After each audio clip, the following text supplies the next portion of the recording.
ప్రకృతి ప్రేమికులకు నమస్కారం. నేను మీ గున్న రాజేందర్ రెడ్డి, రామచంద్ర ప్రకృతి ఆశ్రమం, వినోబానగర్ డెవలప్మెంట్ సొసైటీ, ఇబ్రాహీంపట్నం. మిత్రులారా,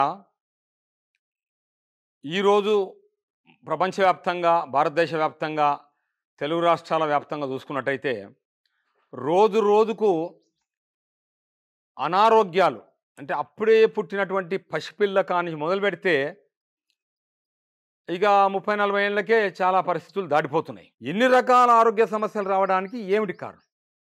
అవునండి, మేము ఏమి తినమండి, మేము చక్కగా ఆకుకూరలు, క్యారెట్లు, బీట్రూట్లు ఇవే తింటామండి, ఏమి తినమండి.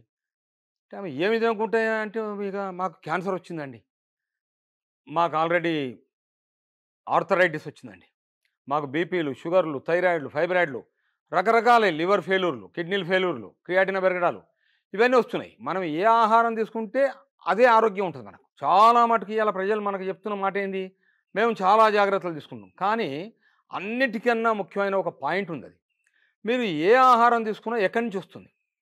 చాలామంది మాతో వచ్చినప్పుడు ఆశ్రమంలో పేషెంట్లు చెప్తుంటారు, మేము ఏం తినమండి, మేము చాలా శుద్ధంగా శాఖలను తింటాం మేము అని. శాఖలు ఎక్కడి నుంచి వస్తున్నాయి? మీరు తిన్న ఆనంకాయ ఎక్కడి నుంచి వస్తుంది, మీరు తిన్న మామిడికాయ ఎక్కడి నుంచి వస్తుంది. ఇక్కడ మామిడికాయలు కనబడుతున్నాయి మన వెనక చెట్టుకు, ఎక్కడి నుంచి వస్తున్నాయి? మట్టిలోకి వస్తున్నాయి. ఆ మట్టి ఎంత ఆరోగ్యంగా ఉందనేది ఒక ప్రశ్న. అంటే మట్టి ఆరోగ్యం ఏందండి? మా మట్టికి ఆరోగ్యం ఉండదా? మట్టి అమృతం కాదా? మళ్ళీ మట్టి వేల సంవత్సరాల నుంచి, లక్షల సంవత్సరాల నుంచి అంతా అట్లా ఉండబట్టే కదా ఈనాటి వరకు ప్రయాణం జరిగింది. నువ్వు ఇవాళ మట్టిలో ఎన్ని రకాల విషాలని, విష గుళికలని, విష ద్రవాలని మట్టిలో దానికి ఉత్ప్రేరకంగా వేసి మనం పంట ఎక్కువ తీసుకోవాలని చెప్పేసి, దిగుబడి ఎక్కువ తీసుకోవాలని చెప్పేసి మనం చేసినటువంటి క్రమం ఏదైతుందో దాని ద్వారా ఇవాళ మట్టి మొత్తం 100% ఆ మట్టికి కూడా అన్ని రోగాలు వచ్చేసినాయి. అలాంటి మట్టిని శుద్ధి చేయకుండా నువ్వు ఏ ఆహారం తీసుకుంటే ఏం ప్రయోజనం? ఈ మినుములు ఎక్కడి నుంచి వచ్చినాయి, కందులు ఎక్కడి నుంచి వచ్చినాయి, శనగలు ఎక్కడి నుంచి వచ్చినాయి, ఇవన్నీ అక్కడే.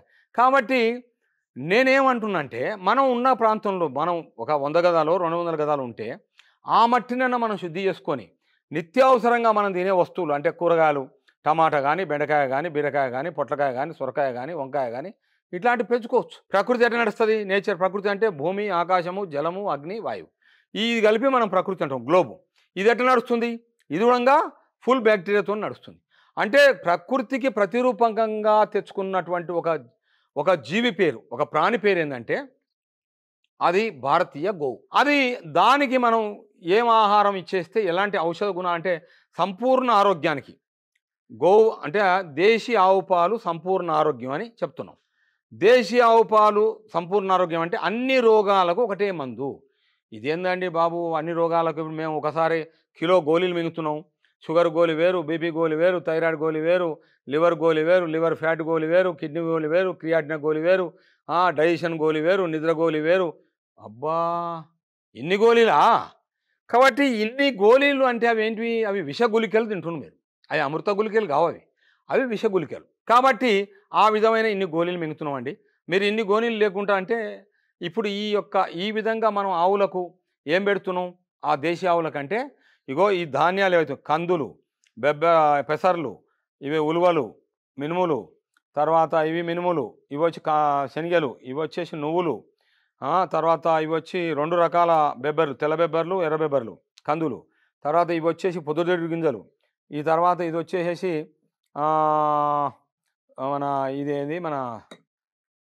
ఇది సన్ఫ్లవర్, పొద్దుతిరుగుడు గింజలు, ఇవి 2 ఒకటే.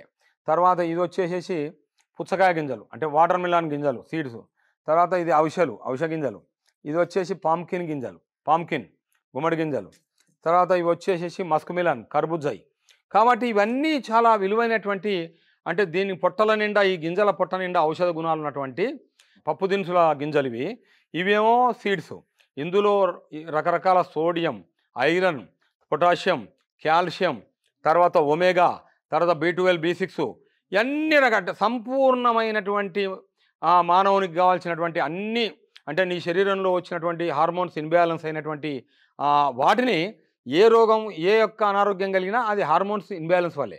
దాన్ని తెలుగులో ఇప్పుడు నేచురోపతి ఆయుర్వేదం వాళ్ళు ఏం చెప్తారంటే వాతం పిత్తం కఫం అని చెప్తారు. కానీ సైన్స్లో ఇప్పుడు మనం ఏమంటున్నారు అంటే hormones imbalance, life style disorders అంటున్నారు. మీ జీవన విధానం దేనివల్ల వస్తున్నాయి ఈ రోగాలంటే మనం తింటున్న విష గుళికలు. ఏం విష గుళికలు? మనం ప్రతిదీ విషమే తింటున్నాం. అంటే ఇవి చెప్తే ఆ మట్టిని విషం చేసినాక ఆ మట్టి మీద వచ్చేటువంటి పదార్థాలన్నీ విషమైనవి కదా. ఇది మనం సైన్సే కదా. ఆ తర్వాత మనం తింటున్నటువంటి బాయిలర్ చికెను, జెర్సీ ఆవు పాలు, నూనె ప్యాకెట్లో నూనె లేదు, పాల ప్యాకెట్లో పాలు లేవు, ఏమున్నాయి? విషం ఉంది. కాబట్టి అటు కాకుండా మనం ఆరోగ్యంగా చాలా హ్యాపీనెస్గా ఆనందంగా బలంగా ఉండాలి మనిషి అనుకుంటే ఈ విధమైనటువంటి ఫామ్స్ని ఈ విధమైన సైన్స్ని డెవలప్ చేయాలి. నేచర్ సైన్స్లు ఏంటంటే మట్టిని అమృతం చేసుకుందాం, మన మట్టిని మనం కాపాడుకుందాం, మన మట్టిని మనం శుద్ధి చేసుకుందాం. ఎందుకు అంటే మట్టే అన్నం అవుతుంది, అన్నమే మళ్ళా మట్టి అవుతుంది మన తినక. కాబట్టి ఈ భూమి గ్లోబ్ మీద ఉన్నటువంటి ఏ ప్రాణి కూడా మట్టిని అశుద్ధి చేయలేదు. మట్టిని విషం చేసింది ఒక మానవుడే, తన సైన్సు తన యొక్క టెక్నాలజీ అని చెప్పి దాంతో చేసింది. కాబట్టి ఫస్ట్ మట్టిని మనం శుద్ధి చేసుకున్నట్టయితే ఇక్కడ మేము చేస్తున్నాం ఈ ఈ అండాలమ్మ ఆశ్రమంలో ఇది అద్భుతమైనటువంటి మట్టి. ఇక్కడ గడ్డి వచ్చింది, ఆ గడ్డిని ఆవులు తింటున్నాయి మంచిగా తిరిగి న్యాచురల్గా ఉదయం సాయంత్రం వరకు. ఆ తర్వాత ఇక్కడ కొన్ని చెట్లు పెట్టినాం, కొన్ని రకాల పండ్ల చెట్లు, కొన్ని రకాల కొబ్బరి చెట్లు, కొన్ని రకాల ఆకుకూరలు, కొన్ని రకాల కూరగాయలు, ఇవన్నీ పెట్టి వీటి మీద ప్రయోగం చేస్తున్నాం. ఇది ఒక ల్యాబ్ చేసినాం, అండాలమ్మ ఆశ్రమాన్ని ఒక ల్యాబ్ చేసి మేము చేస్తున్నాం.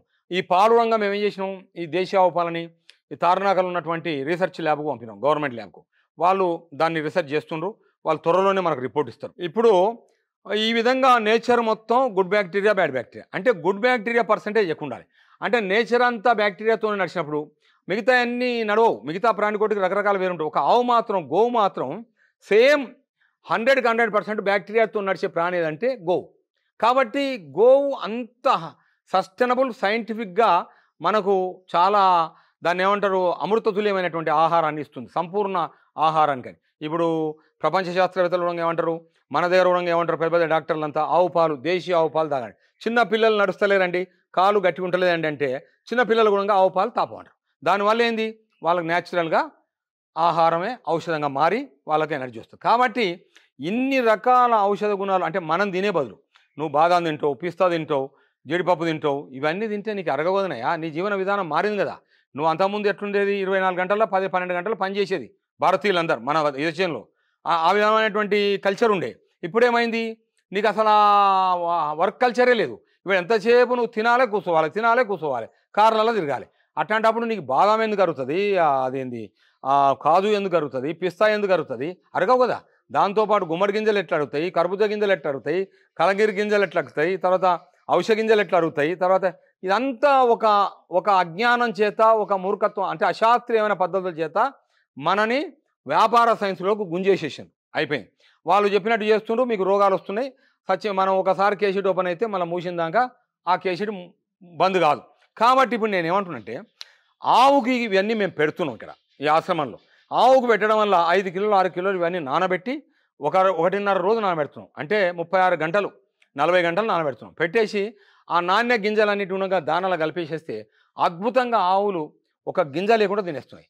తిన్నాక అవి ఆ పాలు వెండేస్తే చాలామంది ఇక్కడికి వచ్చి ఈడ కుంట్లూరు గ్రామం వల్ల అండాలమ్మ ఆశ్రమం వల్ల ఒక 10-15 మంది వ్యక్తులు, చాలామంది ఈ హెల్త్ సమస్యలు ఉన్నోళ్ళు ఇక్కడికి వచ్చేసి 5 లీటర్లు 4 లీటర్లు పాలు కొనుక్కొని పోయి వాళ్ళు భద్రపరుచుకుంటే ఆ పాలు చెక్కు చెదరకుండా అద్భుతంగా వాళ్ళు వాడుతున్న కొద్దీ వాళ్ళకి ఆరోగ్యం మెరుగవుతుందని చెప్పి వాళ్ళు మనకు ఆ రిపోర్ట్స్ చెప్తున్నాయి. కాబట్టి ఈ ఆవు పాలకు ఇవన్నీ కలిపినాం. దీన్ని ఇప్పుడు ఇక్కడ ఇందులో ఈ కలిపినది ఒకసారి చూపిస్తాం మీకు. ఇందులో అదేవిధంగా ఇంకో ఇవన్నీ కలిపితే ఒక 10 కిలోలు అవుతుంది దాన. ఈ దానలో ఇప్పుడు మీకు చూపించిన దానలో 13-14 రకాల ఈ అన్నీ కలిపినాం. తెత్తిపత్తిక పౌడరు, నేల ఉసిరి, నేలవేము, పునర్నవ, అశ్వగంధ, తర్వాత తులసి, అదేవిధంగా బిల్వ, అదేవిధంగా ఇప్పుడు చెప్పినటువంటి త్రిపలలో మీకు ఏదైతే ఉసిరికాయ పొడి, కరక్కాయ పొడి, తానికాయ పొడి, ఇవన్నీ కలపడం వల్ల ఇవన్నీ కలిపితే మనకు పాలిచ్చే ఆవులు 3 ఉన్నాయి ఇక్కడ ఆశ్రమంలో. ఇలా ఈ 3 ఆవులకు ఒక్కొక్క దానికి 3 కిలోల ఇది అవుతుంది. ఇది మెడిసినల్ ఫుడ్, అంటే అమృత ఆహారం ఇది పెడుతుంది. దీన్ని అమృత ఆహారం అంటాం మనం, నీళ్ళలో నానబెట్టిన దానికి పచ్చివి. తర్వాత దాంతోపాటు మన పల్లి చెక్క, కుసుమ చెక్క, అదేవిధంగా కొబ్బరి చెక్క, ఇవన్నీ కలిపి తర్వాత దీంతోపాటు సద్దల పొడి, తౌడు, తర్వాత మిగతా సొప్పకొట్టి, తర్వాత మొక్కజొన్న పౌడర్, ఇవన్నీ కలిపితే ఒక్కొక్క ఆవుకు 5 కిలోలు 6 కిలోలు 7 కిలోలు అవుతాయి. కాబట్టి ఆ విధంగా చేసి పెట్టడం వల్ల ఆ వచ్చినటువంటి ఆవులకు బలమవుతుంది. మేము ఇంకా ఈ ఆల్మండ్ కూడా పెట్టినాం, బాదాం చూర్ణ కూడా కలిపినాం ఇలా. అరే అందరు అన్నారు బాదాం చూర్ణ ఎట్లా అంటే, బాదాం అవి తింటే బలం వస్తుంది, నీకు కాదు బలం, అవి తిన్నాక బలం వస్తుంది. అవి ఇచ్చిన పాలలో 0 కొలెస్ట్రాల్తోనే పాలు వస్తాయి. తర్వాత అందులో ఇన్ని రకాలు అంటే నీకు అన్న కదా, అన్ని రోగాలకు ఒకటే సంపూర్ణ ఆహారం అంటే ఇన్ని రకాలు తినే బదులు ఒక పాలు మీరు తీసుకున్నట్టయితే, మజ్జిగ తీసుకున్నట్టయితే, ఇందులో పెరుగు తిన్నట్టయితే మీకు సమగ్రమైనటువంటి అప్పుడు ఈ యొక్క భూమి సారవంతం అవుతుంది గోవు వల్ల. ఈ గోవుని అద్భుతంగా మీరు ఏం చేయాలంటే ప్రతి గ్రామాలలో పెంచాలి. దేశీవాళి గోవునే మీరు పెంచుతున్న ఈ గోవులు కావు, అవి విష జంతువులు. అవి ఏవి జెర్సీ హెచ్ఎఫ్, తర్వాత బాయిలర్ కోళ్ళు, దాని బదులు నాటుకోళ్ళు పెంచుకోండి, దేశం కోళ్ళు పెంచుకోండి.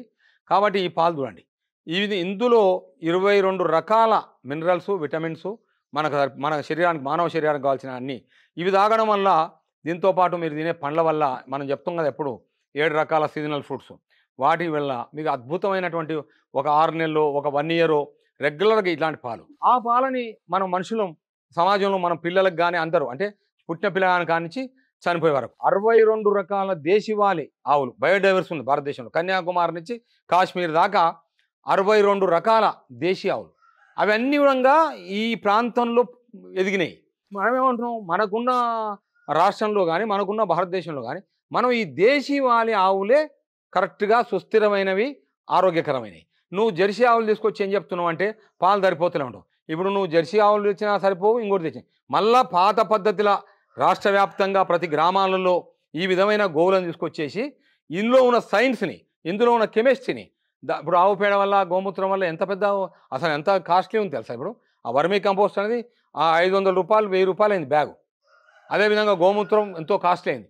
కాబట్టి అవన్నీ భూమికి సంబంధించింది, మనకు కాదు. ఆ ఆవు ఇచ్చే పాలు మనం తినేటువంటి ఇట్లా ఇవి విటమిన్స్ అండి. డ్రై ఫ్రూట్ తింటే బలం అండి, డ్రై ఫ్రూట్ తింటే బలం కాదు, కొవ్వు పెరిగి సస్తులు, హార్ట్ అటాకులు వచ్చి.